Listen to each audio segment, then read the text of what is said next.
यहाँ पर नंदस्त्वात्मज उत्पन्ने जाता ह्लादो महामनाः आहूय विप्रान वेद ज्ञान स्नातः सुचिरलंकृतः।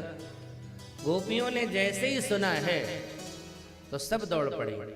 सुखदेव जी महाराज नंदोत्सव की चर्चा करते हुए कहते हैं, गोप्यः सुमृष्ट मणिकुंडल निष्क कंठया चित्रांबरा पथि शिखा च्युत माल्य वर्षा नंदालयम सबलयां व्रजतिर्विरेरुज व्यालोल कुंडल पयोधर हार शोभा।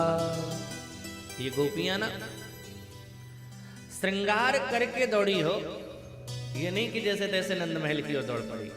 सभी गोपियां श्रृंगार कर करके दौड़ी हैं। गोप्य समृष्टमणि कुंडल निष्क कंठया। संकेत क्या है? साहब भगवान के पास जाओ ना तो सुंदर मन के साथ साथ सुंदर तन के साथ भी जाओ। दुनिया को दिखाने के लिए बढ़िया श्रृंगार करते हो, बाजार जाना हो तो खूब सज करके जाते हैं, और भगवान के पास जाना होता है, भगवान के मंदिर में जाना होता है तो ताड़का बन कर जाता है। भगवान को भी देख करके डर लग जाता होगा, कौन आया है, कौन आया है। अब भगवान विश्वनाथ के दरबार में कई लोगों को मैंने देखा है कि शंकर जी पर जल चढ़ाने के लिए जाएंगे ना तो एकदम जैसे तैसे एक कपड़ा पहन करके वैसे लगेगा विश्वनाथ को पता नहीं कौन सा अनाथ आ गया है। अरे साहब एक बात बताओ, आपने अपने बच्चों को पूरी व्यवस्था दे रखी है, बढ़िया कपड़ा दे रखा है, सारी व्यवस्था दे रखी है, और आपका बेटा जैसे तैसे मैले कुचेले कपड़े पहन करके आएगा तो आपको अच्छा लगेगा? लगेगा ना आपको कि कपड़े दिए थे तो क्या किया, मेरे सामने ऐसे क्यों आ गया? तो हम दुनिया को दिखाने के लिए नहीं श्रृंगार करें। अगर श्रृंगार करना है तो भगवान के लिए श्रृंगार करना है। गोपियां जो दौड़ी ना, गोप्यः समृष्टमणि कुंडल निष्क कंठया शत्रांबरा पथि शिखा चितमाल्य वर्षा। जब बेड़ियां अपने बालों में गुथ करके गोपियां चली जा रही थी दौड़ती हुई नंद भवन की ओर, तो बालों में जो बेड़ियां लगी थी वो टूट करके गिर रहे थे नीचे। किसी ने उन पुष्पों से पूछा, क्यों नीचे गिर रहे हो? ये गोपियां कृष्ण का दर्शन करने के लिए जा रही हैं। इनके साथ जाती तो सहजता से ही तुम्हें परमात्मा का दर्शन प्राप्त हो जाता। बड़े बड़े अमलात्मा विमलात्मा जिनका दर्शन करने के लिए लालायित रहते हैं, अनायास ही तुम्हें वो दर्शन सुलभ हो जाता। क्यों गिर गए? उन पुष्पों ने कहा, हमारी इतनी औकात नहीं, हमारी इतनी क्षमता नहीं कि जो भगवान का दर्शन करने जाएं उनके सिर पर हम चढ़ करके जाएं। हम तो बस उनके कदमों के नीचे आ जाएंगे, वो हमारे ऊपर पैर रख देंगे, उसी में हमारा जीवन धन्य हो जाएगा।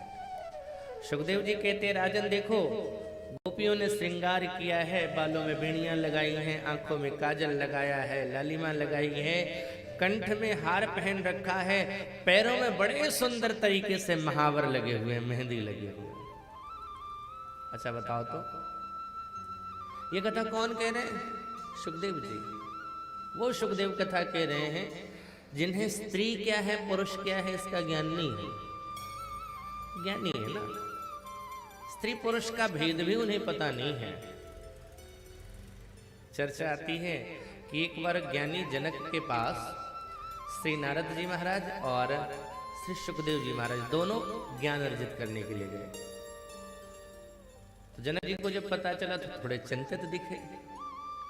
तो रानी सुनैना ने पूछा कि आप चिंतित क्यों हो?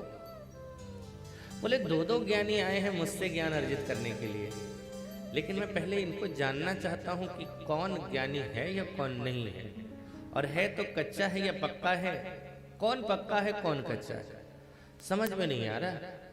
सुनैना जी बोली, वो मैं कर देती हूँ, अभी निर्णय कर देती हूँ कौन कच्चा है कौन पक्का है। अच्छा, जहां पर बिठाया था ना उस आसन पर सिर्फ दो लोग, उस सिंहासन पर 2 लोगों की बैठने की जगह थी, और सुखदेव जी और नारद जी दोनों बैठे थे। सुनैना मैया ने श्रृंगार किया और श्रृंगार करके दोनों महात्माओं के बीच में जाकर के बैठ गए।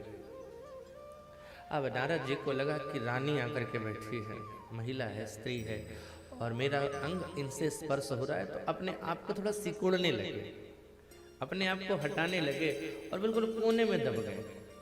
लेकिन सुखदेव जी जैसे बैठे थे ना वैसे ही बैठे रह गए। इन पर कोई फर्क नहीं पड़ा, कोई अंतर नहीं आया। थोड़ी देर मैया सुनैना बैठी, उठ गई और राजा जनक जी से जाकर के बोली, नारद कच्चा है, सुखदेव पक्का। क्योंकि नारद के मन में अभी भी है कि ये स्त्री है, ये पुरुष है। अगर कोई ज्ञानी रहता है तो ईशावास्यमिदं सर्वम्,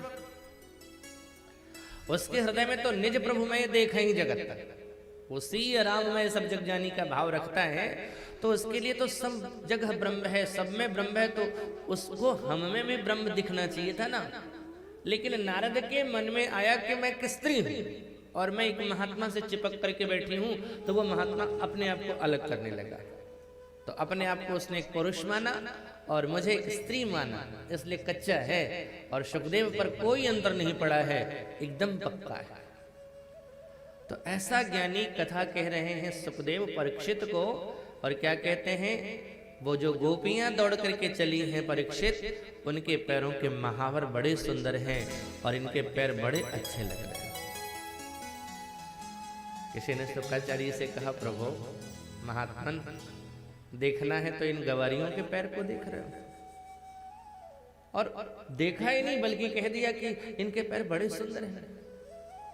इन गवारियों के पैरों में ऐसी क्या विशेषता है जो आप कह रहे हो कि इनके पैर बहुत सुंदर हैं, और क्यों देखा आपने? सुखदेव जी ने कहा, मैंने इसलिए देखा है कि यही चरण देखने योग्य हैं, यही चरण देखने लायक हैं। विशेषता क्या है? सुंदर है? बोले हैं तो बहुत सुंदर। कैसे? बोले ये चरण जा कहाँ रहे हैं?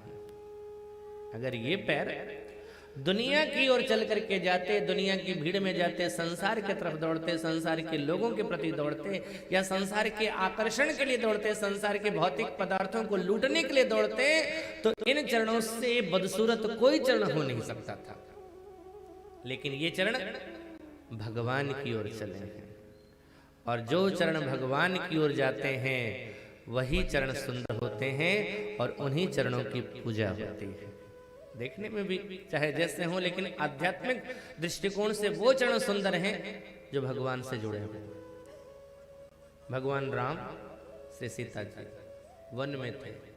एक दिन भगवान ने श्री सीता जी के पैर के बगल में ही अपना पैर रखा और किशोरी जी से बोले, सीते सरकार देखना जरा पैरों को, किसके पैर सुंदर हैं, मेरे या तुम्हारे?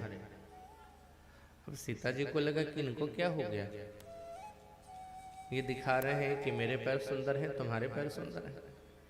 लेकिन अगर ठाकुर जी ने सोचा है तो जरूर कुछ विनोद कर रहे हैं। तो किशोरी जी भी मुस्कुरा करके बोली, रहने दीजिए सरकार, कहूंगी तो बुरा लगेगा। भगवान बोले, नहीं नहीं, बोलो बोलो बोलो, किसके चरण सुंदर हैं, मेरे या तुम्हारे? किशोरी जी ने कहा, मैं स्त्री हूं, उसमें भी गौरांग हूं, गोरी हूं, आप पुरुष हो, काले हो, उसमें भी आपके पैर में कांटा धंसा हुआ था, उसका भी निशान बना हुआ, और चले हमारे पैरों की सुंदरता की बराबरी करने के लिए। आपका पैर किसी स्तर में हमारी बराबरी कर ही नहीं सकता। भगवान बोले, ओहो, गोरा हो जाने से कोई पैर सुंदर नहीं हो जाता है। चरणों में कोमलता होनी चाहिए, लालिमा होनी चाहिए। भले ही हमारे चरण श्याम वर्ण के हैं, लेकिन बड़े ही कोमल हैं मेरे चरण। किशोरी जी बोली, ना। अच्छा, राम जी कहें मेरे चरण सुंदर, किशोरी जी कहें मेरे चरण सुंदर, निर्णय कौन करेगा? बोले, तीसरा कोई आएगा। लक्ष्मण भैया आए।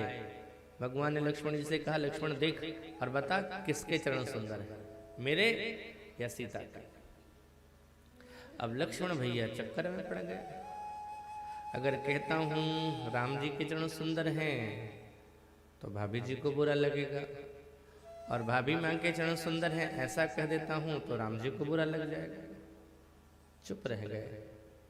भगवान ने कहा, बोल लक्ष्मण, किसके चरण सुंदर हैं?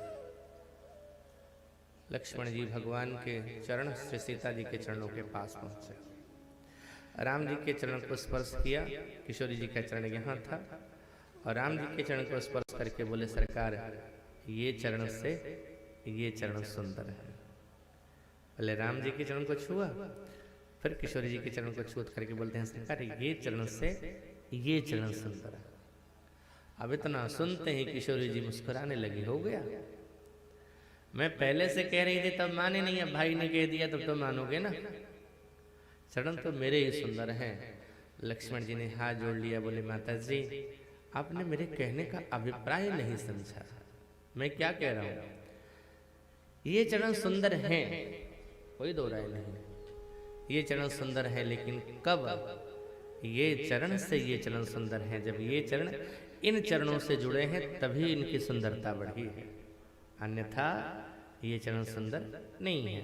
मैंने कहा है ये चरण के कारण ये चरण सुंदर हैं, इन चरणों की वजह से ये चरण सुंदर बने हैं। तो साहब कहने का तात्पर्य जो चरण भगवान से लग जावे वही चरण सुंदर हो जाता है। गोपियां श्रृंगार करके दौड़ती हैं, नंद महल में आती हैं।